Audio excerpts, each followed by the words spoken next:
the International Society for Strategic Marketing. And let's get over to the fun stuff. And here we go.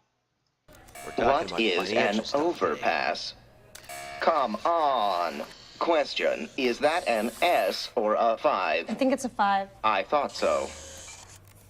and Frustration the robot loading. is going to ask all these questions. Nobody And wants he more decides robot to tests, but we could all toast use more ways his to save. computer, Star latte for Rob which I've Ott been or tempted Rob to do Ott. myself. Error human. And then he Switch to toasts Geico for more ways to his save. coffee cup also. Oops. And that's enough of that. I just get a kick out of these things. It's just exactly the way I think about it. And so let's go to Google. Google's now accused of manipulating search results. I don't think that's even a fair headline. Naveen, I have to say, I will reach out to you later. It's in the Epoch Times, which I look at now and then, but Google isn't accused of manipulating search results. Google, in February 7th, in a February 7th press release, Price Runner cited a European General Court's decision that they've already decided that Alphabet-owned Google had violated the EU's antitrust laws by manipulating search results. Okay, so they've already been found guilty of violating EU antitrust. What Price Runner is saying is that Google hasn't fixed it, and the consequences are that Google has 90% search monopoly. I think only 60% constitutes a monopoly, but what's the name of the company? Price Runner said that Google's prices are on average 12 to 14% higher, and in clothing and shoes they're up to 37% higher, which means that Europeans are paying billions of dollars extra a year. So, and that the damages of $2.5 billion right now are going to go up because Google's still in violation. I don't know how that's going to come out, but I thought you should know about it. Okay, here's a question. Andrew Ettinger posted on LinkedIn, rather. Why did Meta lose $20 billion? He posted, what's the future for Facebook? Because they've actually, for the first time, lost members. And here it says it's stalled user base, people moving to TikTok. This is from Trung Fan, who I'm a fan of, and I wrote back to Andrew and I said, it isn't just that Facebook users declined. I mean, today there was a news item that I didn't bother to print out for you. Maybe I'll include it with the show notes over on WDMA.org. But Facebook's threatened the EU, I think in Africa, with just turning off Facebook if they keep pestering them. And that's kind of been the attitude of Facebook. They turned off the truckers who were trying to organize. They didn't turn off anybody who was burning cities in 2020, summer of 2020. They turned off a lot of people. They regularly shut down groups. There was a hunting group that I was part of that just got shut down. It was, in the fall. Apparently people go back in time and they look for stuff that wasn't a violation back 2, 3, 4 years ago when it was posted, but is now, and they knock off a group with hundreds of thousands of members. Well, after a while, you can only, I had a boss, Norm Stern, and he said, what I like about direct marketing, because he worked with big corporations like Caterpillar, Case, and that sort of thing. He said, what I like about direct marketing is, you don't depend on any one big customer. I said, well, Norm, if you have that attitude, you won't have even the little customers. And so but anyway, and there's some truth to that. So that's what I said to Andrew Ettinger. We'll talk about this. Now, this is a really interesting article from Brand United, a 2021 review of marketing strategies in the banking industry by Emily Knapp. It's a very detailed, kind of a long article, so I can probably just hit the high points. But I like having a review. I like knowing what was done. 90% of the dated articles like this are previews. What might happen? What might happen with Google in this court case? What might happen with Meta in the future? This one is actual real. There's a reality to it. And big banks basically are using a lot of mail, and that was kind of the thing. They're talking about security because customers are tending to keep using the online banking. They're also tending to use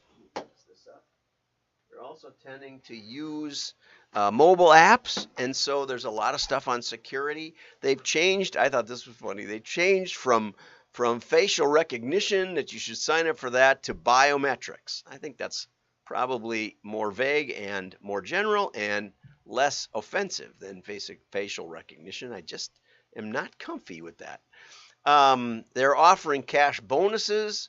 Capital One, for example, offered a $450 cash bonus to account holders who added new money to their checking accounts.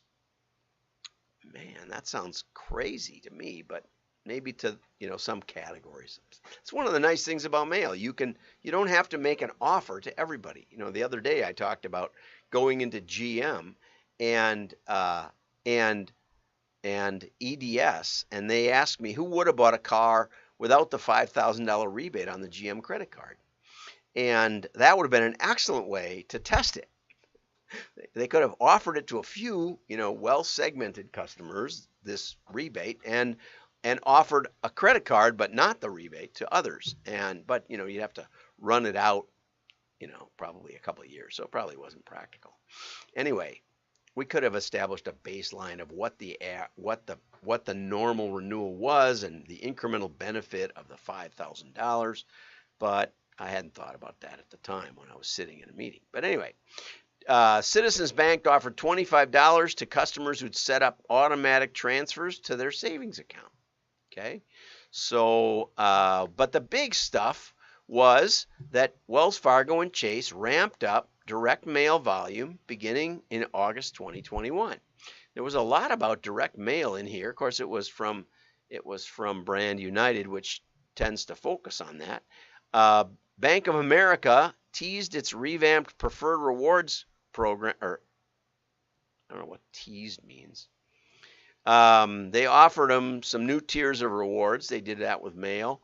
I highlighted a bunch of other stuff. Citibank is allowing Citi Gold customers to make up to 20 referrals at $200 each. You can get a $4,000 total. Citibank. I don't think I have any Citibank. I don't think I'm a preferred customer anyway. Okay, Huntington. This was a good one. Huntington returned to acquisition direct mail for the first time in a year and a half. So good for that. Anyway, there's a lot of details here. The big takeaway: smaller banks are capturing the majority of CD and money market accounts, and direct mail might be a really good way for them to talk to their customers. Very, very in-depth, detailed article. And here's another one on financial, on direct mail, the standout communications channel for 2022. This is a forward-looking one, and it's from Financial Extra. Not sure about that one. I don't think referenced them before. There's no author cited.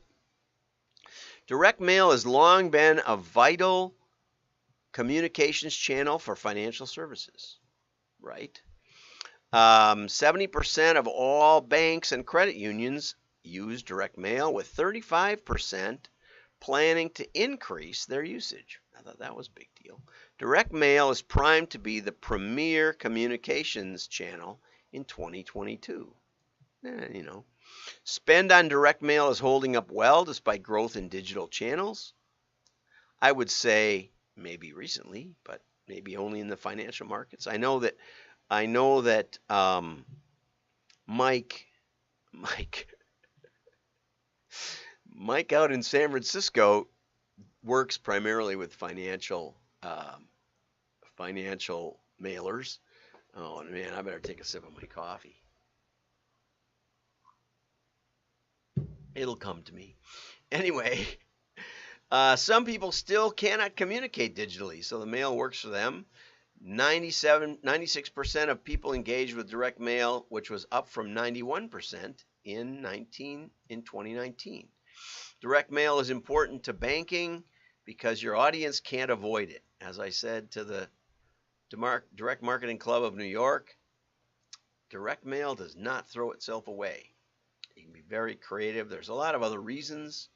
And then the article kind of takes a right turn and says, one of the challenges for mail is getting the address right. And this is from the UK, I think. And they said that 25% of data corrupts annually as people change residences. 2.2 million individuals move every year in the UK. Okay. I don't think that's 25% of the UK. It's more than 10 million people, I'm sure. But another issue, and this was funny because on our meetup, on our WDMA meetup last week, we talked a lot about user-provided data. If somebody keys it in themselves, that makes it more accurate than if we rent the list or have someone type it, But it isn't true, especially considering, with the online banking trend and the mobile apps. You got a tiny little screen, and so it's much more likely to be mistyped. Fat finger syndrome. About 20% of addresses entered online contain errors, which is quite a bit. So if you combine the moves and changes and the fat finger syndrome, you've got almost 50% of address information being wrong. Always good to keep it going. Address verification. You can talk with Scott. Oh man, it's been a long day. I'm recording this earlier. Scott Eganhouse, right? And Mike G. We'll put him in the notes. So direct mail is set to remain the standout communications channel for those financial services in 2020. And have a great day. Like and share. Your friends will know you're smart. Bye-bye.